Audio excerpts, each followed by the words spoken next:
Kate Rolfe is joining us from London, and Kate set up the Revels Office. That's a great name. I imagine it's just party all the time in the Revels Office. And it's a commercial and audience development consultancy. Really, the intention is to help arts organisations to develop new revenues and new audiences. She's held management roles in commercial departments at some major UK cultural institutions and has worked also internationally. Thank you so much, David, and for everyone for joining us today. It's a particular pleasure of mine being able to do this with a Dutch-based company because I absolutely love the Netherlands and I spend as much of my spare time there as I can normally. And I studied for a while at Leiden, so yeah, it's really lovely to be involved in this today.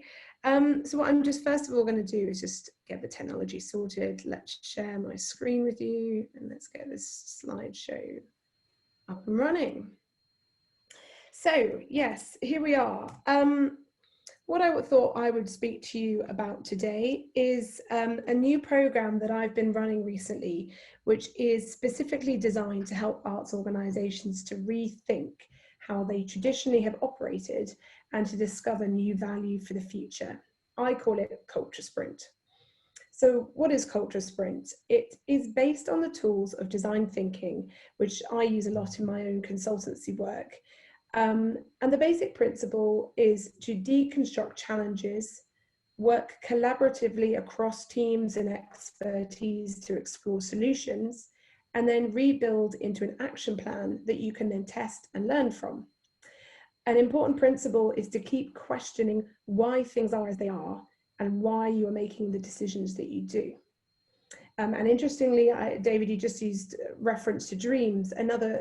Some big things with design thinking is being really optimistic and letting yourself dream and not being hampered by any problems and sort of a brutal reality. It is designed as a moment to think abstractly and to go big and then come back from there. So to start with, I always encourage everybody to do the golden circle exercise for their businesses. So some of you might be familiar with this. There is a TED talk that I will send a link around for, but it was an idea developed by Simon Sinek, and it is designed to, put simply, it is about framing why you exist as an organization. So why? It's not about what you offer or how you do what you do, but why. And the theory is that that is what audiences care about. So for example, if I offer my own why for my own organization, I do what I do because I believe that arts and heritage organizations already have the power in them to be some of the most effective and impactful organizations in the world. But we need to allow ourselves to change, and we need to change more often, and we need to be able to change quicker. So as a sector, I believe we're incredibly innovative and we're very resourceful, but I would argue that perhaps we are a little set in our ways and that we could do with some fresh thinking and definitely a move to more collaborative working. And that's collaboration with our teams and with partners and also with our audiences. And this is what Culture Sprint is all about. So what I'm going to do is I'm just going to explain a little about a couple of the workshops that I've been running really recently. So one was yesterday and one was 2 weeks ago, and they're with arts leaders in the UK. So it's very much a UK perspective, but I feel the content is very relevant. So what we did in the first session was we were looking at audiences. So what we did was I asked everybody to map out any audience that they could think of. And I asked them to put them on this diagram based on their size. So that was their physical size. And depending on how close they are to the organisation, shows their sort of both physical closeness and any emotional closeness. So for example, to kind of explain, we've got it here down by our little museum, staff and artists. Those are quite small groups, but they're very close to the organisation. Whereas we have young people right at the top there in red, and that's deemed to be a huge audience, but very distant from a lot of organisations. One observation that I thought was very interesting when I did this exercise, and to give them credit, we did this exercise in about 2 hours, and it was the first time anyone had done it. But all of the audiences are the audiences that you would expect. It's school groups, it's corporates, it's young people.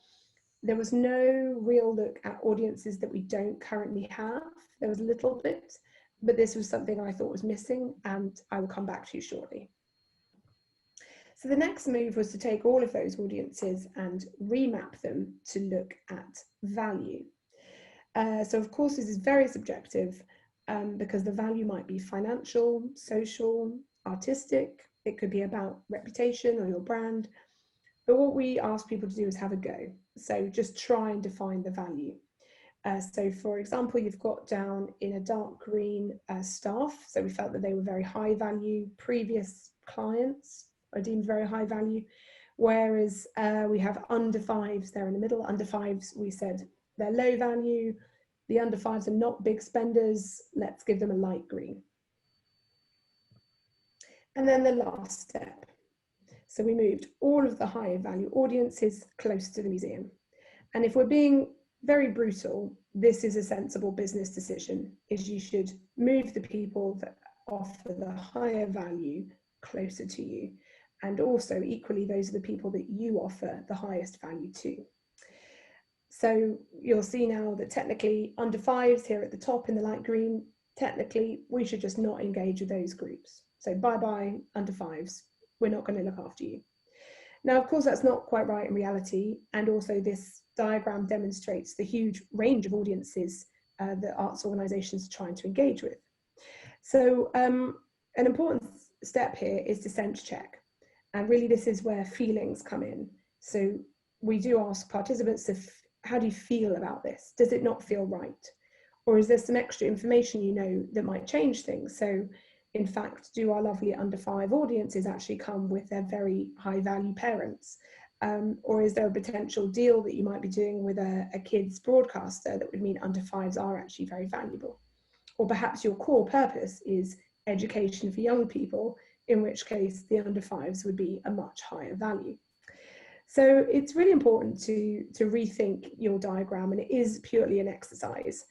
But the important thing is to use facts, to use empathy, and a little bit of gut instinct in order to reorder these audiences to help you prioritize. But what is key is throughout is to keep questioning your assumptions and make sure that your assumptions are not based on an old reality. So today is all about new ways of delivering your mission and actual practical outcomes of what's next. So I want to think about that a little bit and what these audience insights might tell us. So for example, we know from this exercise that, say, corporates are a high value client. We have a lot of corporates booking venue hire, perhaps involved in sponsorship. So it would make sense to think that there might be other corporate individuals that offer high value, perhaps those that are not connected to events or to sponsorship. And if you have a look at what's available to you, so that might be your building, your collection, your team, what can you offer that audience? And critically, what problems do they currently have that you might solve? So I'm just going to quickly whiz through a few examples here. So we have a lovely picture of a gallery tour group. Galleries are quiet, reflective spaces, and a lot can be learned from them about mindfulness and well-being, perhaps disconnecting from technology and thinking creatively. And big business spends big money on well-being for their employees and ways to help them innovate and balance their work. So why don't you help them meet that need? So we know that there is an audience there, and we know that they are high value, and you're sitting on assets that are valuable to them. So why don't you make that more accessible for them? If we look at the film set example that we have here, filming is obviously quite an established part of the business model for a lot of arts venues now. We know that there are filming clients, we know that they are high value, so how can we reach them more? And this has been particularly interesting, I think, given the pandemic, because the film industry have been one of the ones that have bounced back in a big way. They have the resources available to them to be able to put loads of protection, COVID protection in place. There's a high demand for new content because everybody's watched everything on Netflix now, and filming is back up and running.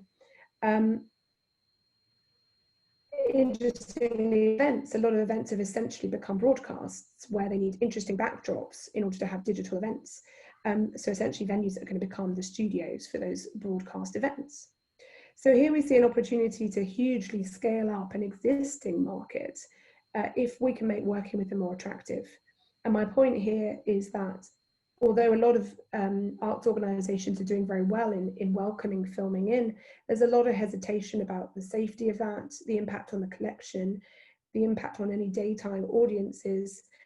And I think this is the point about hard decisions, is if you're in a really difficult financial situation and the market is there and you have something to offer them, this is the time when I think we need to start questioning that and making it more possible to engage with those very high value markets. So lastly, this top example here is thinking about public audiences. So we've seen that every arts organisation would always say that the general public, families, workers are very important to them. And I love this example, which is based from the Netherlands-based Northern Light and the Troff Museum, the National Museum of World Cultures in the Netherlands. They knew where their audience was. Their audience was at train stations all across the country, commuting to work and going out on days out with their families. They also had a collection that was in stores that no one ever got to see. And so they took that step that so often is not taken, of taking their collection out to their audiences and making these mini museums on train stations. And the impact was huge. And I was so inspired by this from an audience engagement perspective. But with my commercial hat on, there's so many more ways that you could take an opportunity like that to generate revenue, to build trust, and to have that long-term relationship with audiences. So these are just a few ways that I've seen that through understanding audiences and really considering the assets that you might have to offer them, you can start building new value. So we've looked outside, we've looked at audiences, we've looked at partnerships, but what about inside? I feel passionately that teams are underutilized in our sector, and this by no means that they are underworked, because we all know how hard cultural sector employees work, and it is often very small teams achieving an awful lot. But there is value in your teams that can be released. So I did my next exercise of Culture Sprint was specifically at teams. And we did an exercise looking at metaphors that might explain how arts organisations are modeled and how they work and how they're structured. And we asked the participants to have a think of any metaphors in the natural world or in their pastimes that might explain this. So for example, one person said that they felt like they were swimming alone across the channel. I asked them if they ever had a support boat, and they sometimes said there was a support boat, but often it was just them alone. And that's a really tough way to work. So another person said that they felt like they were a flotilla or part of a flotilla, drifting across the seas according to the winds, with different teams out at front, simply depending on the weather. We have to admit that's not very strategic, although it's a lovely image. So definitely some improvement there. And of course, what we really want is a very well coordinated, highly trained rowing team, where you have one person at the front clearly ordering instruction that everybody understands and everybody knows their role. So a lot of the discussion that we had in this particular session was about remodeling teams and how to approach the reality that we will face in terms of redundancies. And my key points here are these. So number one, what are the skills and knowledge that individual team members have in your organisation that you could utilise better? So don't remodel based only on their job titles. Think about their skills. Number two, where could you save time, such as reducing meetings or admin, or perhaps even bringing two teams together that talk to the same audience in order to get greater value overall from the people that you have in place?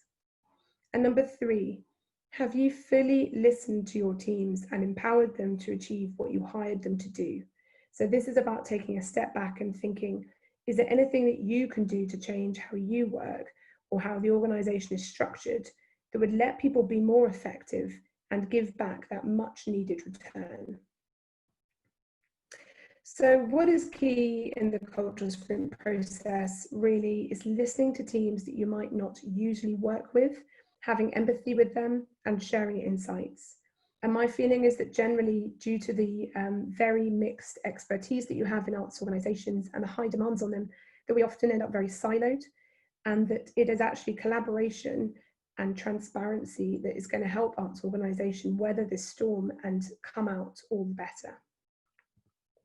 So a final thought here is on why we should do this. So why should we bother changing our teams and our audiences and spending time searching for new ways to engage them? And I was struck by an article that I read in Vogue in September, which was entitled "How to Fix Fashion" by Dana Thomas. And it was reflecting on the challenges that the fashion industry has faced over the past century. And she covered everything from world wars and the financial crises, and of course the pandemic, fair working conditions, sustainable fashion, and of course Black Lives Matter. And what struck me from this article was that she had pinpointed that there were various practices that are inherent to the fashion industry that are really counterproductive. They're counterproductive to them as a business and to modern sensibilities about consumerism. So things like Black Friday emerged simply as a quick fix from the 2008 financial crisis. And just since then, no one had bothered to question it, and it got worse and worse and worse. And it wasn't until the pandemic that everyone stopped and reflected and said, this is broken and we have time to fix it, and it's okay to change. So in regards to our own sector, as we recover, what I'm keen to see is that we recover to something new. New, refreshed, energized, and energized for our audiences and for our teams. So this is not about recovering to where we were before. It's about addressing some long-standing challenges that we've had to come back to a place where we are more resilient and more exciting.